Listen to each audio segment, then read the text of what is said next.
Hi అండి, అందరు ఎలా ఉన్నారు? బాగున్నారా? ఇవాళ నేను వరలక్ష్మి వ్రతం గురించి కొంచెం చెప్తున్నానండి వీడియో చేసి. వరలక్ష్మి వ్రతం ఈ సంవత్సరం ఎప్పుడు చేసుకోవాలి అనే దాని మీద వీడియో చేస్తున్నానండి. ఈ శ్రావణ మాసంలో 5 శుక్రవారాలు వచ్చాయి. మనకి వరలక్ష్మి అమ్మవారి కథలోనే ఉంది పౌర్ణమికి ముందు వచ్చే శుక్రవారం అని. పౌర్ణమికి ముందు వచ్చే శుక్రవారంగా ఈ నెల 21వ తేదీన వరలక్ష్మి వ్రతం చేసుకోవాలి. వరలక్ష్మి వ్రతాన్ని ఎలా చేసుకోవాలి అంటే, చక్కగా అమ్మవారికి పిండి వంటలు చేసి తోరణాలు కట్టుకొని అమ్మవారి ఫోటో పెట్టుకొని కలశంలోనికి నీళ్లు పోసుకొని, లేదా కొంతమంది బియ్యం కూడా వేసుకుంటూ ఉంటారండి. ఎవరికి ఇష్టం వచ్చినట్లు వాళ్ళు వేసుకొని తమలపాకులు, మామిడాకులు కలశంలో వేసుకొని దానిలో కొబ్బరికాయ పెట్టి జాకెట్ పీస్ పెట్టి అమ్మవారిని అలంకరించుకొని కలశంలో చక్కగా గణపతి పూజ చేసుకోవాలండి. ఫస్ట్ గణపతిని ప్రార్థన చేసుకొని సంకల్పం చెప్పుకొని గణపతి పూజ చేసుకోవాలి.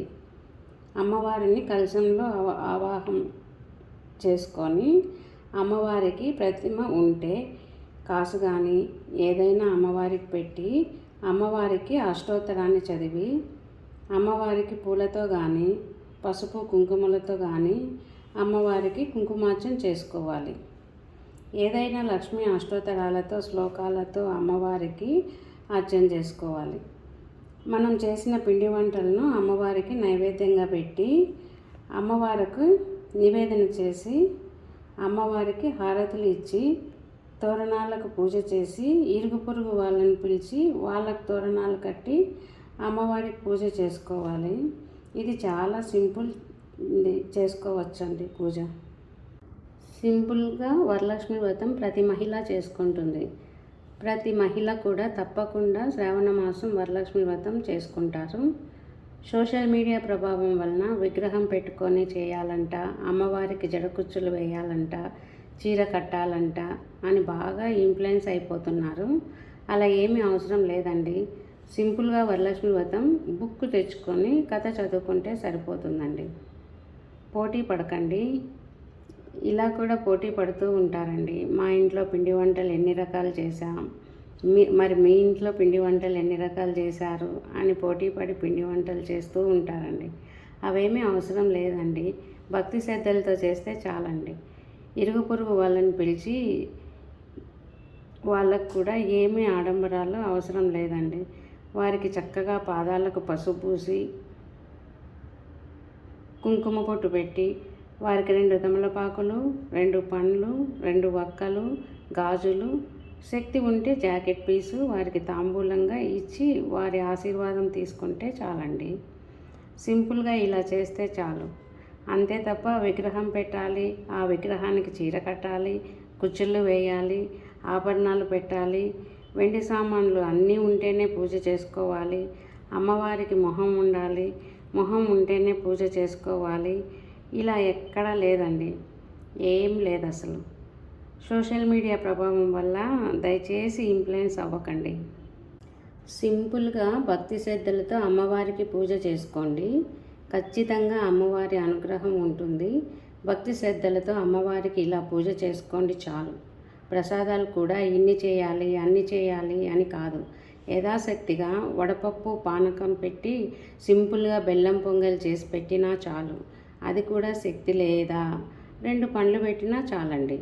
మన శక్తి కొలది ప్రతి ఒక్కరూ చేసుకోవడానికి సింపుల్గా పూజ అది. ప్రతి ఒక్కరికి తెలియజేయండి పూజా విధానం అంటే ఇలాగే చేయాలి అని. అంటే కొంతమంది ఏదో పెద్ద ఫంక్షన్ లాగా చేస్తారు కదా, ఇల్లంతా డెకరేషన్ చేసి. వాళ్ళు అలా చేశారే మనం ఇలా చేయలేదే అని కొంతమంది ఫీల్ అవుతూ ఉంటారు. అలాంటి వాళ్ళ కోసం ఇలా చెప్తున్నానండి. ఇప్పుడు వరలక్ష్మి వ్రతం కథ ఒకటి చెప్తానండి. వరలక్ష్మి వ్రతం కథ కొంచెం చెప్పాలనుకుంటున్నాను. వరలక్ష్మి వ్రతం ఎందుకు చేస్తారో మీకు తెలుసా? వరలక్ష్మి వ్రతం ఎలా చేయాలో మీకు తెలుసా? పార్వతి మరియు లక్ష్మీదేవి మంచి స్నేహితులలాగా ఎలా అయ్యారో మీకు తెలుసా? ఒకరోజు పార్వతీదేవి, స్వామి, ఈ లోకంలో ఏ వ్రతం చేస్తే ఆడవాళ్ళకి సకల సౌభాగ్యాలు, సిరి సంపదలు మరియు సంతాన ప్రాప్తి కలుగుతాయో చెప్పండి స్వామి అని శివుడిని పార్వతీదేవి అడుగుతుంది. శివుడు నవ్వుతూ, ఏ స్త్రీ అయినా సరే నేను చెప్పే వ్రతం నిష్టగా చేస్తే వాళ్ళకి సకల సౌభాగ్యాలు కలుగుతాయి. ఆ వ్రతమే వరలక్ష్మి వ్రతం. ఈ వ్రతం శ్రావణ మాసంలో శుక్లపక్షంలో వచ్చే పౌర్ణమికి ముందు వచ్చే రోజున చేయాలి అని శివుడు పార్వతీదేవికి చెప్తాడండి. పార్వతీదేవి ఆశ్చర్యపోతూ, అసలు ఈ వరలక్ష్మి వ్రతం అంటే ఏమిటి స్వామి? ఈ వ్రతం ఎందుకు చేయాలి? ఏ దేవతని స్త్రీలు పూజించాలి? ఈ వ్రతం ఎలా చేయాలి? ఈ వ్రతం వెనుక ఉన్న కథ ఏంటో నీకు తెలిస్తే నాకు చెప్తావా అని అడుగుతుంది. శివుడు, సరే నేను చెప్పాను, శ్రద్ధగా విను పార్వతి అని చెప్పి వరలక్ష్మి కథను చెప్పడం మొదలు పెడతాడు. పూర్వం మగధ దేశంలో కందినంబు అనే ఒక రాజ్యం ఉండేది. ఆ రాజ్యంలో ప్రతి ఒక్కరూ ఎంతో ధనవంతులు. వాళ్ళ ఇంటి గోడలు కూడా బంగారంతో కట్టుకొని ఉంటారు. అంతా ధనవంతులు అందరూ. అదే ఊర్లో చారుమతి అనే బ్రాహ్మణ స్త్రీ నివసించేది. ఆమె తన భర్తను దేవుడిలాగా పూజించి సేవలు చేసుకునేది. ఆమెకు లక్ష్మీదేవి అంటే చాలా ఇష్టం. చిన్నప్పటి నుండి లక్ష్మీదేవి నామం పలుకుతూనే ఆమెకు పూజలు చేసుకుంటూనే ఉండేది. పెళ్ళి అయ్యాక కూడా ఆమె ప్రతిరోజు లక్ష్మీదేవికి పూజలు చేస్తూ ఉండేది. ఆమె భక్తిని చూసి లక్ష్మీదేవి ఎంతో సంతోషిస్తుంది. ఈమెకి నా అనుగ్రహం ఇవ్వాలి అని అనుకొని ఒకరోజు రాత్రి చారుమతి నిద్రపోతున్నప్పుడు ఆమె కలలోకి లక్ష్మీదేవి వస్తుంది. ఓ చారుమతి, నేను వరలక్ష్మీదేవిని. నీ భక్తికి మెచ్చి నేను వచ్చాను. నిన్ను అనుగ్రహించి వచ్చాను. నేను చెప్పినట్లు నీవు చేస్తే నీ మనసులో ఉన్న అన్ని కోరికలు తీరుతాయి అని ఇలా చెప్తుందండి. నువ్వు శ్రావణ శుక్లపక్షమున పౌర్ణమికి ముందు వచ్చే రోజు నన్ను పూజిస్తే నీకు, నీ కుటుంబానికి సకల సౌభాగ్యాలు అలాగే సిరి సంపదలు కలుగుతాయి అని చెప్తుంది. చారుమతి లక్ష్మీదేవిని చూస్తూ ఆశ్చర్యపోతూ నమస్కరిస్తూ ఎన్నో శ్లోకాలు పాడుతుంది. నేను ఏ జన్మలో చేసుకున్న పుణ్యమో నాకు మీ అనుగ్రహం కలిగింది అని చెబుతుంది. వెంటనే ఆమెకి స్పృహ వచ్చి నిద్ర లేచి వరలక్ష్మి వ్రతం తప్పకుండా చేయాలి అని అనుకుంటుంది. ఈ వ్రతం గురించి నాకు ఒక్కరికే తెలుసు. ఈ వ్రతం చేసేసి ధనవంతులు అయిపోవాలి అని అనుకోకుండా ప్రతి ఒక్క స్త్రీకి ఈ వ్రతం గురించి తెలియాలి అని అందరికీ చెబుతుంది.